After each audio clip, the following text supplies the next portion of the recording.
Good morning, Excellencies, Ministers, and ladies and gentlemen. My name is Guy Imiga. I'm a professional engineer from Vancouver, Canada. With me today are my colleagues in the Solar Option Group, Peter Yedidia from San Francisco, USA, and Kader Issoufou from Tawa, Niger. 50 years ago, I spent 2 years in Ngigmi, Niger, in the Sahel on the border of Lake Chad, where I worked in the Peace Corps vaccinating nomads against smallpox. I made many boating trips on the lake and developed a deep connection to this amazing waterway and its people. Several years ago, I published a small book about the Buduma culture on Lake Chad. After I left Africa, I became the Renewable Energy Coordinator for British Columbia, where I initiated many solar and wind energy projects. I also worked as an aerospace engineer. My company, Kinetic Sciences, designed robots for the International Space Station. I'm here today on behalf of the Solar Option Group, a team of volunteers who support a solar energy solution to save Lake Chad. We have all looked at satellite images of shrinking Lake Chad. On screen is the tragic history of the lake as seen through human eyes. In 1967, I took the photo on the left when the lake was full of fresh water. Now it's empty and barren. We all share a common goal, to save Lake Chad, to restore a major ecosystem and bring water to millions of people of the Lake Chad Basin. For the past 2 years, I've been in communication with the Lake Chad Basin Commission on the solar option to restore the lake. I want to share with you my preliminary studies on using solar power for this purpose. The Solar Option Group has 4 goals. 1. To avoid the environmental and social impacts of a dam on the Ubangi River. 2. To design an inter-basin water transfer system that does not impact the Democratic Republic of Congo, but benefits the Central African Republic. 3. To dramatically reduce the cost and development time to pump water to Lake Chad. 4. To promote clean and flexible solar energy solution that can attract international funding.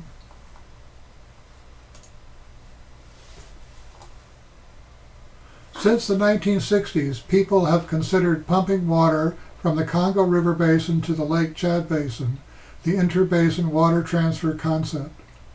The Ubangi River, a northern tributary of the Congo River, is the only source of sufficient water to restore Lake Chad.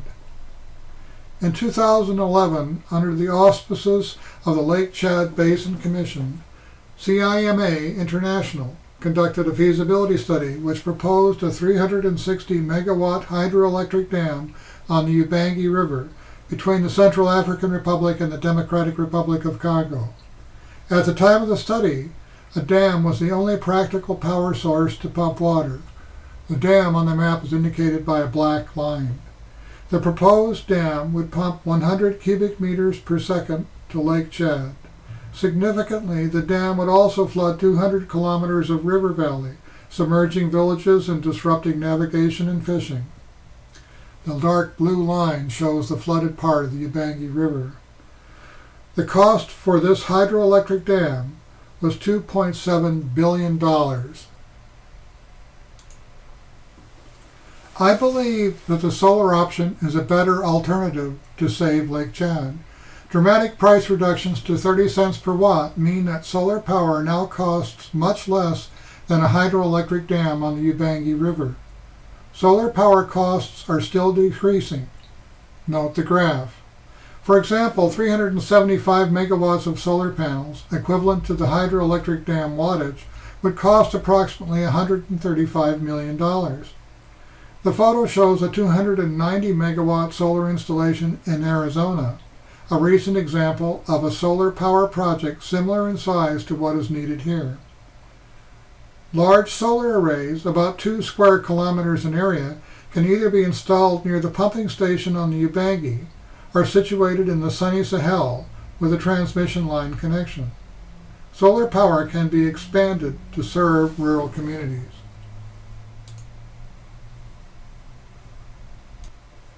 A limitation of solar power is that it's only generated in the daytime, about 8 hours per day of intense sunshine.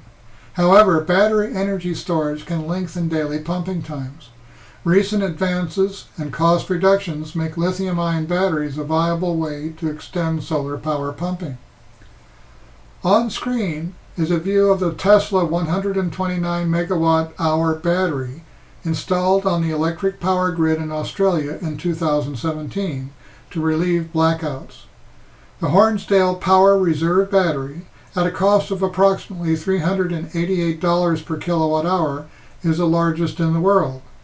Elon Musk of Tesla promised to install this battery in 100 days, or it would be free. Tesla succeeded in 66 days. A 1,000 megawatt-hour lithium-ion grid-scale battery needed for Lake Chad is projected to cost $100 per kilowatt-hour by 2028. There are several innovative grid-scale energy storage technologies under development that could even further reduce this cost.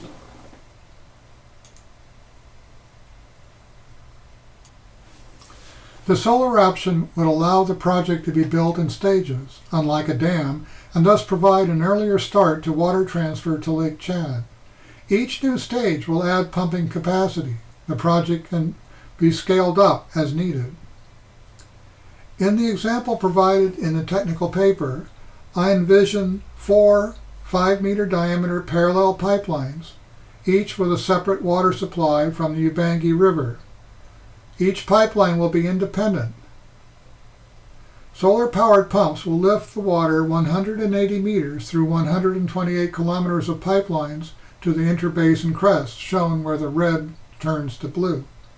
From the high point, the water will flow by gravity through canals and rivers for 1,000 kilometers to Lake Chad. At first, pumping will be in daytime only. Eventually, grid-scale battery energy storage will allow pumping 24 hours per day.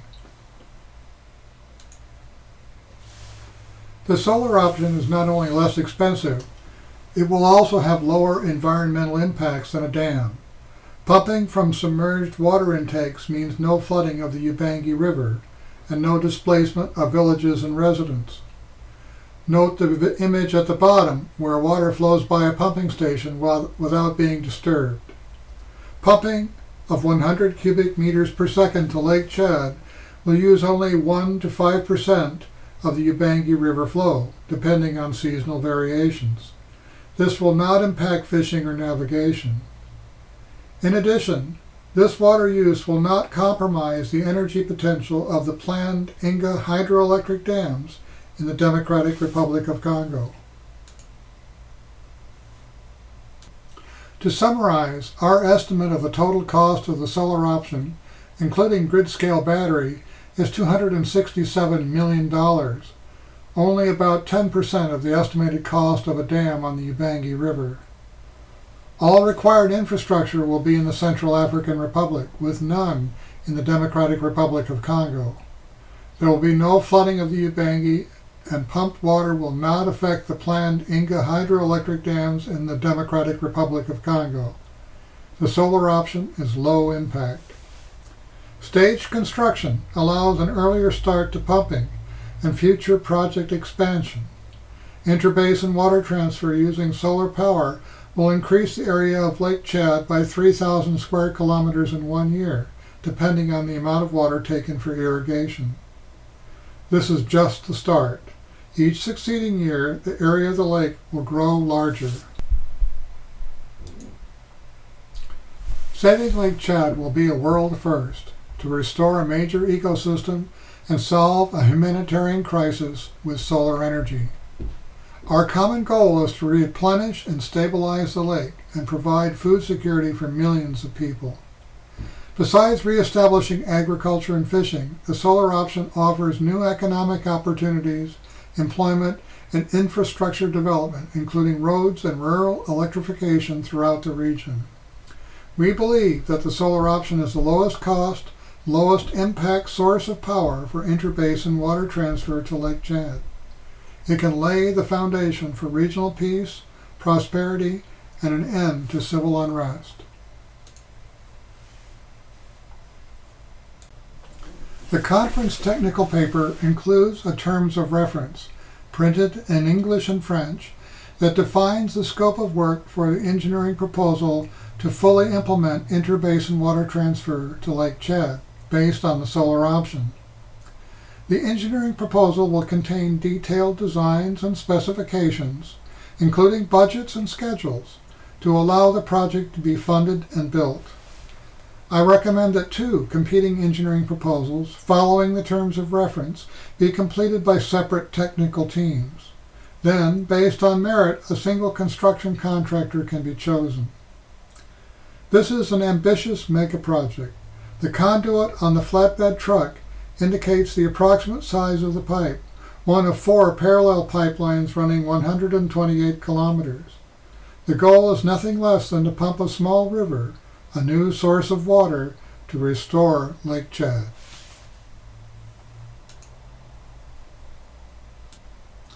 I hope that all stakeholders will reach consensus on the solar option. Thank you very much for your attention and commitment to this critical project.